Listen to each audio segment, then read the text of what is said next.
الحمد للہ الذی ہدانا بہدایۃ العلم والعرفان والصلاة والسلام علی رسولہ صاحب الوحی والفرقان اما بعد فاعوذ باللہ من الشیطان الرجیم بسم اللہ الرحمن الرحیم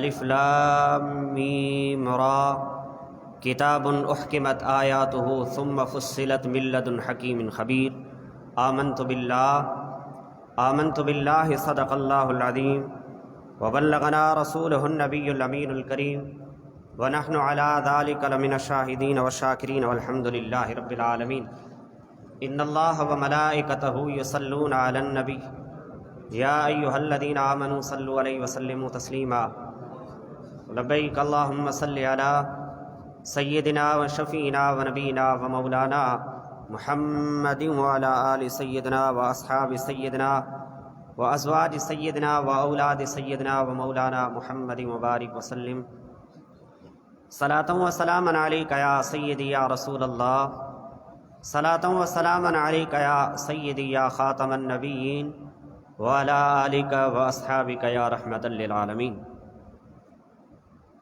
بعد از حمد و ثنا نہایتی واجب الاحترام معزز سامعین حضرات، السلام علیکم ورحمۃ اللہ وبرکاتہ۔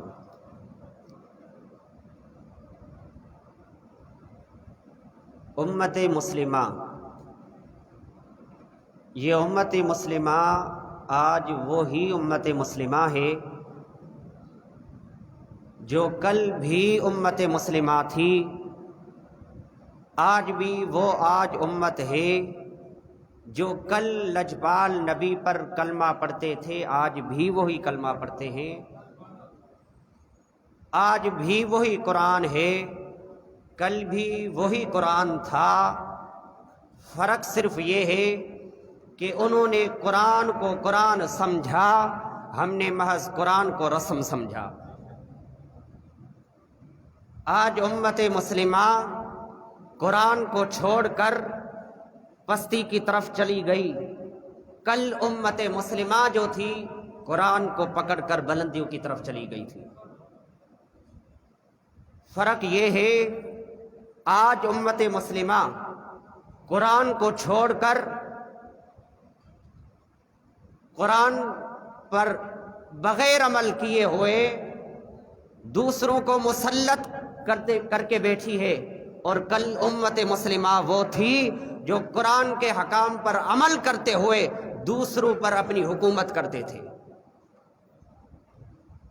بحمد اللہ تعالی، یہ اللہ رب العالمین کا ہم پر بہت بہت بڑا کرم ہے، بہت بڑا کرم ہے کہ خالق کائنات نے ہمیں یہ اتنی توفیق عطا فرمائی۔ اس زمانے کے اندر اگر کوئی بندہ سوچے اس زمانے میں اس وقت اللہ کی بارگاہ میں حاضر ہو کر عبادت کرتا ہے، قرآن کی تلاوت کرتا ہے، قرآن کی تلاوت سنتا ہے، یہ اللہ کا بہت بڑا کرم ہے، اللہ کا بہت بڑا فضل ہے۔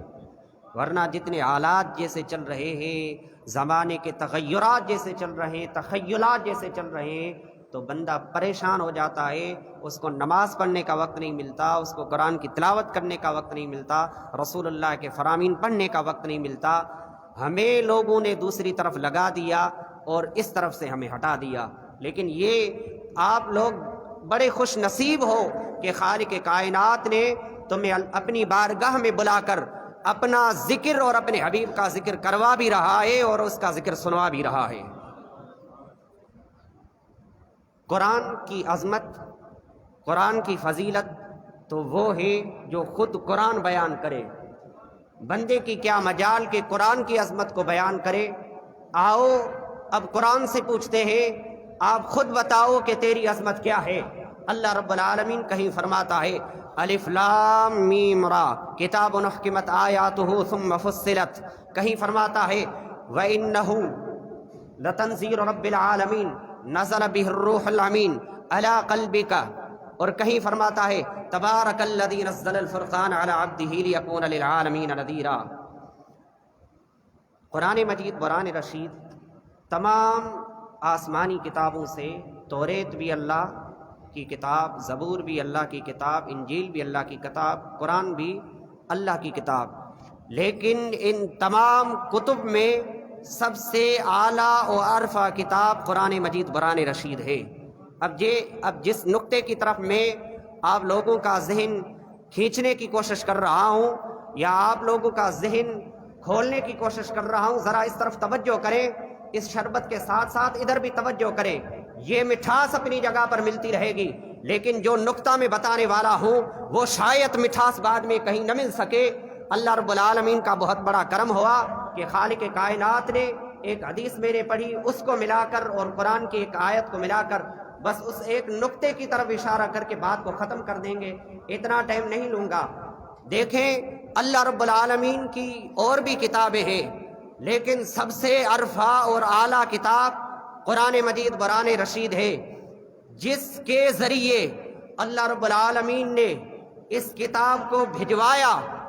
وہ تمام فرشتوں سے سب سے ارفع اور اعلیٰ فرشتہ جبرائیل فرشتہ ہے، میکائیل بھی ہے، اسرافیل بھی ہے، اور بھی فرشتے ہیں، لیکن جو مقام اور مرتبہ خالق کائنات نے جبرائیل امین کو عطا فرمایا وہ نہ میکائیل کو ملا، وہ نہ اسرافیل کو ملا، وہ کسی فرشتے کو نہ ملا۔ پھر اس کتاب جس کے ذریعے اتروائی وہ بھی اعلیٰ، جس کو نازل کیا وہ تمام کتابوں میں سب کتابوں سے افضل اور اعلیٰ۔ پھر جس نبی پر خالق کائنات نے اس کتاب کو نازل فرمایا، اور بھی انبیاء تھے، حضرت آدم بھی اللہ کا نبی ہے، حضرت عیسیٰ بھی، حضرت موسیٰ بھی، حضرت ہود بھی، حضرت عیسیٰ بھی، کم و بیش 1,24,000 انبیاء تشریف لائے، لیکن ان سب میں افضل اور اعلیٰ لجپال نبی کی ذات ہے۔ پھر جس دنوں میں خالق کائنات اس کتاب کو نازل فرمایا وہ دن بھی اعلیٰ۔ آقا کریم نے فرمایا خیر القرون کرنی ثم الذین یلونہم، سب سے بہتر میرا زمانہ ہے۔ اور جس رات میں اس قرآن کو نازل فرمایا وہ رات بھی اعلیٰ، شب قدر، 27 کی شب۔ یہ 5 چیزیں قابل ذکر ہیں کہ سب سے اعلیٰ کتاب قرآن، جس کو نازل کیا، جس رات میں نازل کیا وہ رات اعلیٰ، جس کے ذریعے اپنے حبیب کی طرف بھیجا وہ فرشتہ اعلیٰ، اور جس نبی پر نازل فرمایا وہ نبی اعلیٰ۔ اور یاد رکھیں، حدیث پاک میں آتا ہے، سنن دارمی میں حدیث میں آقا کریم سید عالم صلی اللہ تعالیٰ علیہ وسلم نے فرمایا کما قال النبی صلی اللہ تعالیٰ علیہ وسلم، اس کتاب کی فضیلت ایسے ہے جیسے اللہ رب العالمین کی فضیلت۔ اس کتاب کی فضیلت ایسے ہے تمام چیزوں پر، اس کتاب کی فضیلت تمام اشیاء پر ایسے ہے جیسے اللہ رب العالمین کی فضیلت تمام چیزوں پر۔ اب آپ بتائیں اللہ رب العالمین سے بڑھ کر کوئی ہو سکتا ہے؟ اس کی شان کیا، اس کی عظمت کیا، اس کی رفعت کیا، اس کی بلندیاں کیا، ہر اعتبار سے افضل و اعلیٰ ہے۔ تو اب جب اللہ رب العالمین نے فرمایا اس کتاب کو اگر میں پہاڑوں پر نازل کرتا تو پہاڑ ریزہ ریزہ ہو جاتے، پہاڑ ٹکڑے ٹکڑے ہو جاتے۔ اللہ رب العالمین نے قرآن مجید قرآن رشید میں فرمایا سورہ حشر میں لو انزلنا هذا القرآن على جبل لرأيته خاشعا متصدعا من خشیۃ اللہ، اللہ کے خوف سے اس قرآن کے نازل کرنے سے ریزہ ریزہ ہو جاتے۔ اے حبیب، اے مالک، ایک طرف وہ پہاڑ، اتنے پہاڑ مضبوط ہیں کہ ان کو بندہ عام ایسے ہلا نہیں سکتا، اور انسان کا دل نازک ہوتا ہے، لیکن آپ اے خالق تو خود فرما رہا ہے قل من کان عدوا لجبریل فإنہ نزلہ علی قلبک، اپنے حبیب کے دل پر اتارا، لیکن آپ فرما رہا، اے خالق تو فرما رہا ہے کہ اگر اس قرآن کو پہاڑ پر نازل کرتا تو ریزہ ریزہ ہو جاتا، لیکن اے مالک تو نے کیسے بندے پر اتارا، کیوں اتارا؟ ہاں خود آقا کریم فرماتے ہیں اللہ رب العالمین نے ان اللہ تعالی نظر فی قلوب العباد، اللہ رب العالمین نے تمام انسانوں کے دلوں پر نگاہ رحمت دوڑائی، نگاہ رحمت فرمائی. حضرت آدم کے دل کو بھی دیکھا, حضرت عیسیٰ کے دل کو بھی دیکھا, حضرت موسیٰ کے دل کو دیکھا, حضرت ابراہیم کے دل کو دیکھا, حضرت اسحاق کے دل کو دیکھا, حضرت لوط کے دل کو دیکھا. تمام نوع بنی انسان کے اللہ رب العالمین نے دل کو دیکھا, لیکن ایسا کوئی دل نہیں پایا کہ جس دل پر اس قرآن کو نازل کیا جائے. مولا وَإِنَّهُ عَلَىٰ قَلْبِكَ وَنَزَّلَهُ عَلَىٰ قَلْبِكَ اپنے حبیب کے دل پر کیوں اتارا؟ تو اس حدیث سے پتا چلتا ہے کہ حکمت یہ ہے کہ جب تمام انسانوں کے لوگوں کو اللہ رب العالمین نے اپنی رحمت سے دیکھا تو کوئی ایسا دل نہیں دیکھا جو اس قرآن کی قابل ہو, یہ قرآن کو برداشت کر سکے. پھر کیا اللہ رب العالمین خود فرماتا ہے ان اللہ تعالی نظر فی قلوب العباد فوجد قلب محمد صلی اللہ علیہ وسلم خیر القلوب العباد. جب میں نے تمام نوع انسان کے قلوب کو دیکھا, حضور کے دل کو سب سے افضل اور اعلیٰ پایا. جب حضور کا دل سب انبیاء سے افضل اور اعلیٰ ہوا تو اب جب قرآن کے اترنے کی باری آئی, حضرت آدم پہ بھی اتار سکتا تھا, حضرت نوح پر بھی اتار سکتا تھا, حضرت ہود پر بھی نازل کر سکتا تھا, لیکن ان کا دل اس قابل, یہ الفاظ تو نہیں کہہ سکتے اس قابل, لیکن ان کا دل اس حال میں رب کائنات نے نہیں پایا کہ اس قرآن کو نازل کیا جائے. کیونکہ اس لیے قرآن سب سے اعلیٰ اور عرفہ ہے, لیکن جب حبیب کے دل کو دیکھا تو حضرت آدم کے دل سے افضل دل پایا, حضرت ابراہیم کے دل سے محمد کا دل افضل پایا, حضرت ہود کے دل سے محمد کا دل افضل پایا. تو لہذا جب قرآن کے اترنے کی باری آئی تو ایسے دل پر اتارا وَنَزَّلَهُ عَلَىٰ قَلْبِكَ, حبیب آپ کے دل پر اس لیے اتارا کہ سب قلوب سے آپ کا قلب افضل و اعلیٰ. اس وجہ سے خالق کائنات نے اس قرآن کو اپنے حبیب کے دل پر اتارا. فوجد قلب محمد صلی اللہ علیہ وسلم خیر قلوب العباد. تمام نوع بنی انسان سے اگر کسی کا دل افضل اور اعلیٰ ہے تو وہ حبیب کا دل افضل اور اعلیٰ. اس لیے خالق کائنات نے فرمایا کسی دل میں تو قوت نہیں ہو سکتی کہ اس قرآن کے نازل ہونے کو برداشت کر سکے, لیکن میرے حبیب کا دل ایسا دل ہے کہ اگر میں نازل کروں تو اس کو برداشت کر سکتا ہے. یہ حضور کا صدقہ ہے, یہ حضور کا صدقہ ہے. جتنے بھی آج اس دنیا میں حفاظ کرام بیٹھے ہوئے ہیں, اگر دیکھو میں نے پہلے بھی عرض کیا کہ انسان کا دل بہت کمزور ہے. یہ سینے میں جو قرآن ہے وہ حضور کا صدقہ ہے. اگر حضور کے سینے پر قرآن نہیں اترتا تو ممکن تھا کہ کسی بندے کو قرآن یاد نہ ہوتا. اگر قرآن کسی کو یاد ہے تو حضور کا صدقہ ہے. تو یہ قرآن کی عظمت ہے. اللہ رب العالمین نے قرآن مجید بران. اور ایک اور حدیث کیوں, اس لیے جبرائیل امین خود فرماتے قلبت مشارق الارض ومغاربها فلم اجد رجلا افضل من محمد صلی اللہ علیہ وسلم. میں نے مشرق کو دیکھا, مغرب کے کونے کونے کو دیکھا, کسی ایک بندے کو نہیں پایا جو حضور سے بڑھ کر افضل اور اعلیٰ ہو.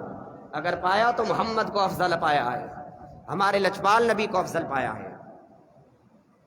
تو جب اللہ رب العالمین کا کلام اور اس کے کلام کی شان یہ ہے کہ جس طرح خود خالق کائنات کی شان, تو لہٰذا اب ایسے بندے پر اس قرآن کو نازل کرنا ضروری تھا جو اللہ رب العالمین کے بعد سب سے بلند و بالا ہو. تو اگر کوئی ذات اس بنی نوع انسان میں کہ کوئی ذات افضل اور اعلیٰ ہے تو وہ لجپال نبی محمد مصطفیٰ کی ذات ہے. اس لیے اللہ رب العالمین نے وَنَزَّلَ عَلَىٰ قَلْبِكَ فرمایا. اور قرآن ہے کیا؟ القرآن فی کلام اللہ المعجز المنزل علی سیدنا محمد صلی اللہ علیہ وسلم بواسطۃ جبریل. یہ قرآن جو ہے وہ اللہ رب العالمین کا کلام ہے اور اس کو حضور کی ذات پر اتارا اور جبرائیل امین کے ذریعے. المکتوب فی المصاحف المتعبد بتلاوتہ والمنقول بالتواتر. اور یہ تواتر کے ساتھ منقول ہے, اس میں کوئی رد و بدل نہیں ہو سکتا, کیونکہ اللہ رب العالمین نے خود فرمایا, اللہ رب العالمین نے خود فرمایا کہ اگر ہے طاقت تمہیں طاقت آئے, کوئی اس کی ایک مثل صورت بنا کر دکھائے. صورت نہیں بنا سکتا, 3 آیات بنا کر دکھائے, 3 نہیں 1 آیات بنا کر دکھائے. بڑے بڑے فصحا, بڑے بڑے بلغا, بڑی فصیح زبان بولنے والے عرب کیا کرتے تھے، اپنی شاعری لکھ کر خانہ کعبہ کی دیوار پر لٹکا دیتے تھے. تو جس کی شاعری کو جو لوگ صبح کو آتے دیکھتے، اچھی شاعری لگتی تو اس کو ووٹ ملتا، اس کی تعریف ہوتی، اور 3 دن تک وہ پرچہ جو ہے وہ لٹکا رہتا تھا کہ یہ اس نے ایسی شاعری کی. جب اللہ رب العالمین نے انا اعطیناک الکوثر فصلی لربک وانحر ان شانئک هو الابتر نازل فرمائی، تو حبیب نے اس کاغذ پر لکھ کر دیوار پر لگا دیا. بڑے بڑے بلی گائے، بڑے بڑے فصاحہ عرب کے دیکھ کے گئے، دیکھ کر حیران ہو گئے، ایسا کلام کس کا کلام ہو سکتا ہے. بالآخر سب یک بیک زبان بولنے لگے کہ انہ لیس من کلام البشر، یہ کسی بشر کا کلام ہو ہی نہیں سکتا. کہ اتنی تاثیر اللہ رب العالمین نے قرآن مجید قرآن رشید میں رکھی ہے کہ بندہ سنتا جائے اور مزہ آتا جاتا ہے اور مزہ آتا جاتا ہے. اور حضور کی ذات بھی ایسی ہے، اس کا ذکر کرتے جاؤ مزہ آتا جائے گا. کتنا جوڑ ہے قرآن کا اور صاحب قرآن کا. اس لیے نا کسی شاعر نے کیا خوب کہا کہ بدلے گا زمانہ لاکھ مگر قرآن نہ بدلا جائے گا. ہے قول محمد قول خدا، ہے قول محمد قول خدا، فرمان نہ بدلا جائے گا. ایک مرتبہ سورہ فاتحہ نازل ہوئی اور قل اللہم مالک الملک تؤتی الملک من تشاء اور آیت الکرسی اور انہ لا الہ الا ہو. یہ آیات مبارکہ جب اللہ رب العالمین نے ان کو نازل فرمایا تو اللہ کی بارگاہ میں التجا کرنے لگیں، اے خالق تو ہمیں نافرمانوں میں بھیج رہا ہے، تو ہمیں نافرمانوں میں بھیج رہا ہے.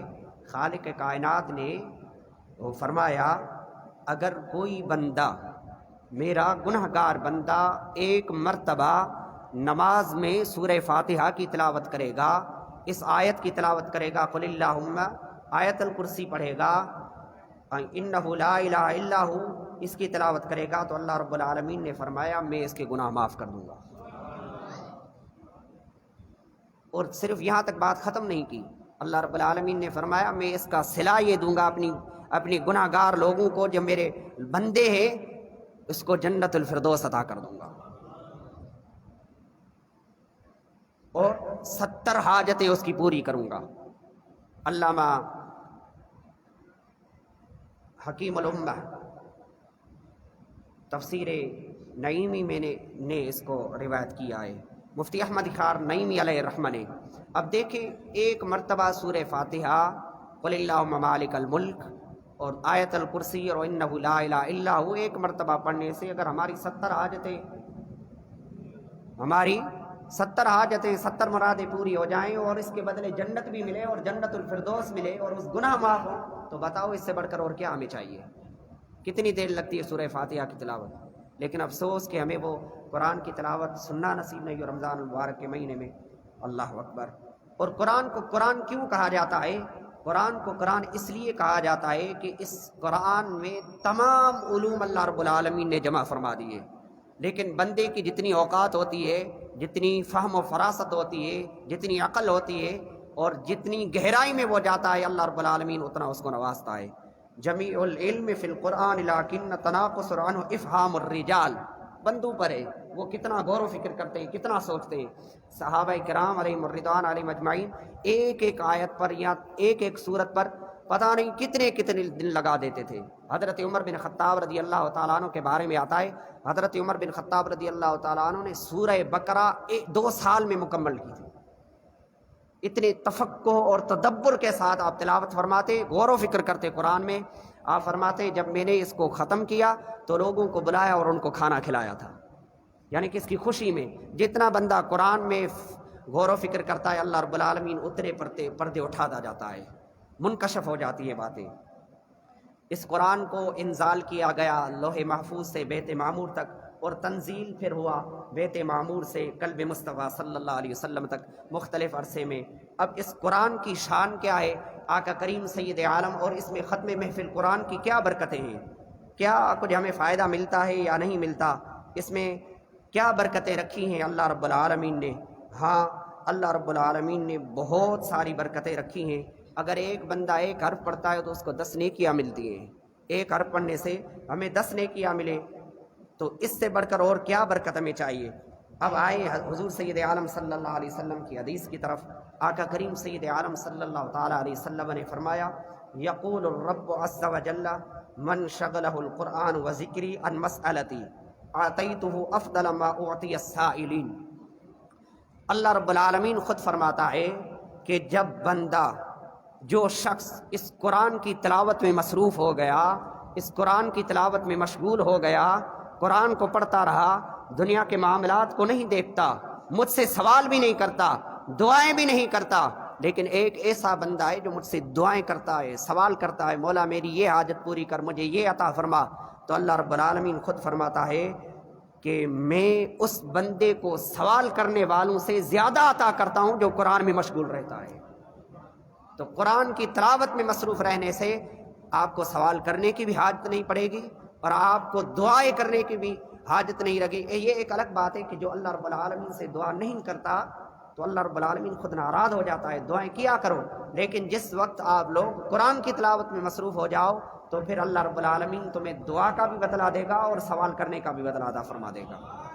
یہ قرآن کی برکت ہے۔ اور اللہ رب العالمین نے کہ پیارے حبیب سید عالم صلی اللہ تعالیٰ علیہ وسلم نے اس ختم قرآن کے حوالے سے ہمیں بتایا کہ مجتمع قوم فی بیوت من بیوت اللہ تعالی یتلون کتاب اللہ یتدارسون بینہم الا نزلت علیہم السکینہ وغشیتہم الرحمت وخفتہم الملائکۃ وذکرہم اللہ فی من عندہ۔ بس آخری حدیث اس ختم قرآن کی برکت میں آپ کو سناؤں کہ برکت کیا ہے۔